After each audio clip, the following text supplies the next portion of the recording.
Well, সোমের নতুন cinema release হয়েছে যার নাম ফেলু বক্সি। নাম থেকেই বুঝতে পারছেন যে এটা ক্রাইম থ্রিলার সিনেমা, যেখানে সোহম একজন ডিটেকটিভের ভূমিকায় আছে। সে কিছু খুনের সমাধান করছে। এখানে ফেলুদা ও ব্যোমকেশ বক্সির দুজনের নাম থেকেই এই নাম ফেলু বক্সি, এবং এই ফেলু বক্সি এখানে সব জানতা ও সবচেয়ে বেশি বুদ্ধিমান মনে করছে। আর এখানেই প্রথমবার সোহমকে আমরা গোয়েন্দা চরিত্রে দেখতে পাচ্ছি। তো এই সিনেমার মধ্যে এমন কি আছে যার জন্য আমরা এই সিনেমাটা দেখব? তো এক কথায় বলা যায় কিছুই নেই। আর এখানে সোমের সঙ্গে মধুমিতা সরকারও আছে, যে একজন আরজে ও সোমকে ভালোবাসে ও তার সহকারী হতে চায়। সিনেমার প্রথমেই একজন বিদেশ থেকে বউ নিয়ে তার বাড়িতে ফিরে আসে। সে একজন বিজ্ঞানী।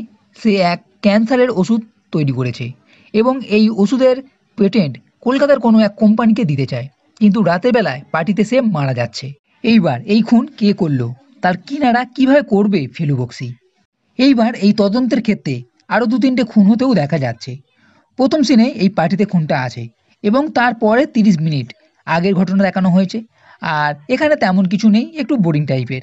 এরপর সোহনের এন্ট্রি। তারপর ভেবেছিলাম একটু থ্রিলার ভাব আসবে, জমবে, কিন্তু না, এই খুন ছাড়া তেমন কিছু নেই। শেষের দিকে একটু টুইস্ট নিশ্চয়ই দেখতে পাওয়া যাচ্ছে, এবং প্রত্যেকটি সিনেমাতে এটা হয়েই থাকে, যে খুনি তাকে নিয়ে। তাই নতুন করে অবাক হওয়ার কিছুই নেই। আর গোয়েন্দা হিসাবেও সোমকে আমার খুব একটা ভালো লাগেনি। সেই ধারালো ছুঁচালো ভাবটা দেখা যায়নি সিনেমার মধ্যে। কোথাও হলেও টান টান সেই জমাট ভাবটা অভাব দেখা গেছে। অন্য একটা সাধারণ মার্ডার মিস্ট্রি সিনেমার মতনই মনে হয়েছে। এছাড়া এখানে ২-৩টে অ্যাঙ্গেল দেখানো হয়েছে। যেমন একটা এখানে লোক আছে যে এই পেটেন্টটা কিনতে চায়, তাকে খুনি হিসাবে মনে হতে পারে।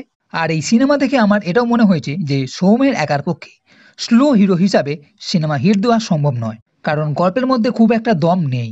এই সিনেমাটা আমার খুব একটা ভালো লাগেনি।